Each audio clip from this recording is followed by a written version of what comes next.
10th class public ఎగ్జామ్స్‌లో 95+ marks score చేయడం అనేది కేవలం లక్ మీద మాత్రమే డిపెండ్ అయ్యి ఉంటది అని కొంతమంది స్టూడెంట్స్ అంటూ ఉంటారు. బట్ ఇక్కడ ఫ్యాక్ట్ ఏంటి అంటే లక్ అనేది అసలు ఉండనే ఉండదు.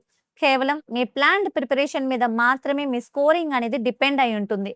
ఎస్పెషల్లీ సోషల్ స్టడీస్‌కొస్తే గనక చాలామంది స్టూడెంట్స్ సోషల్ చాలా బోరింగ్, డిఫికల్ట్, అన్‌ఇంట్రెస్టెడ్‌గా ఫీల్ అవుతూ ఉంటారు. బట్ ఇక్కడ కూడా నిజం ఏంటంటే సోషల్ అనేది మోస్ట్ ఈజియెస్ట్ ఇంకా స్కోరింగ్ సబ్జెక్ట్ నాన్న. ఈ వీడియోలో నేను మీకు చెప్పబోతున్నాను perfect road map to score 95+ in social in your board exams. So సిలబస్‌కొచ్చేస్తే ఏపీలో 22 చాప్టర్స్, టీఎస్‌లో 21 చాప్టర్స్ ఉన్నాయి. ఎన్ని చాప్టర్స్ ఉన్నా సరే మనందరికీ తెలిసిందే సోషల్ స్టడీస్‌లో మనకి 4 సెగ్రిగేషన్స్ అనేవి ఉంటాయి. లైక్ హిస్టరీ, జియోగ్రఫీ, ఎకనామిక్స్ ఇంకా సివిక్స్. సో చాప్టర్స్ పరంగా కాకుండా ఈ ప్రతి సెగ్రిగేషన్‌లో అంటే ఈ ప్రతి సబ్జెక్ట్ హిస్టరీ నుంచి ఎలా ప్రిపేర్ అవ్వాలి, జియోగ్రఫీని ఎలా స్టడీ చేయాలి అనేది వివరంగా తెలుసుకుందాం. ఎందుకు అంటే హిస్టరీ కానివ్వండి, జియోగ్రఫీ కానివ్వండి వీటిలో ఉన్న లెసన్స్ చాలా ఇంటర్ కనెక్టెడ్ కాన్సెప్ట్స్‌గా ఉంటాయి. So now let us understand. First మన వీడియోని హిస్టరీతో మొదలు పెడదాం. సో ఎందుకంటే చాలామంది స్టూడెంట్స్ యొక్క బిగ్గెస్ట్ ఫియర్ వచ్చేసి హిస్టరీ.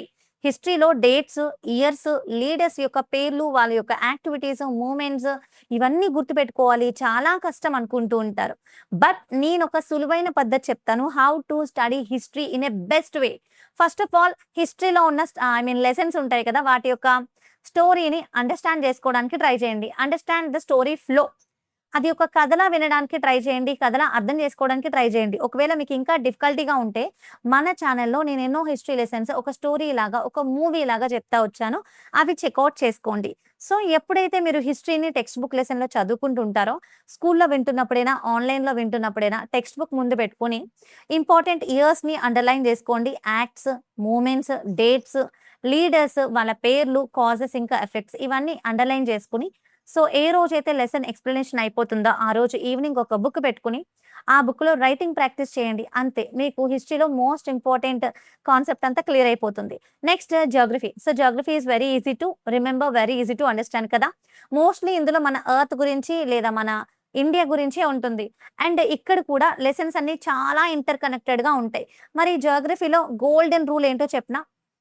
ప్రతిరోజు 18 నిమిషాలు మీరు జియోగ్రఫీకి ఇచ్చేయండి. అండ్ జియోగ్రఫీలో ఎస్పెషల్లీ మ్యాపింగ్‌కి అంటే మ్యాప్ ప్రాక్టీస్‌కి లైక్ స్టాటిక్ జీకే ఉంటుంది. ఫర్ సపోజ్ రివర్స్ గురించి వాటి యొక్క ఫ్లో లొకేట్ చేయడం నేర్చుకోండి. స్టేట్స్ ఇంకా క్యాపిటల్స్, మినరల్స్, ఇండస్ట్రీస్, క్రాప్స్ అంతేకాకుండా మన ఇండియాకి సంబంధించి ట్రాన్స్‌పోర్టేషన్, కమ్యూనికేషన్ ఇలాంటి బేసిక్ టాపిక్స్ మీద కాన్సంట్రేట్ చేయండి. ప్రతిరోజు ఒక 10 నిమిషాలు మ్యాప్ ప్రాక్టీస్ చేయండి.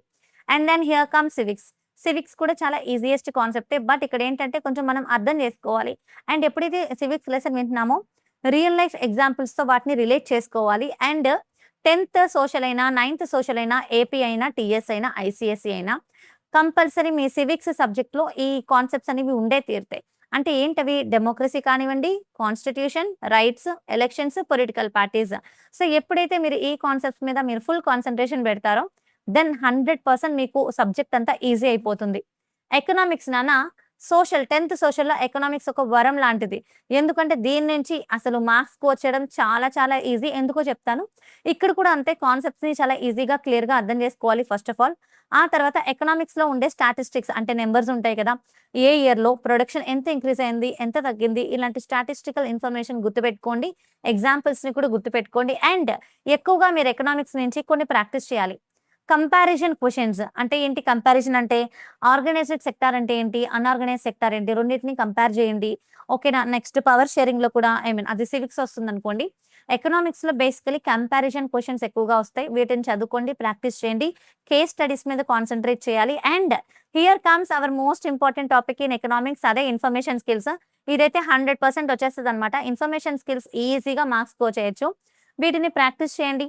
ఎలా అటెంప్ట్ చేయాలి అనేది నేర్చుకోండి. Thoughts it. ఈజీగా మీరు సోషల్‌లో 95+ మార్క్స్ అనేది స్కోర్ చేసేయొచ్చు. So thank you so much for watching full video. ఇలాంటి అన్‌లిమిటెడ్ ఎక్స్‌క్లూజివ్ కంటెంట్ కోసం మన ఛానెల్‌ని తప్పకుండా సబ్స్క్రైబ్ చేసుకోండి. మన వీడియోస్ అన్నీ కూడా లైక్ చేయండి.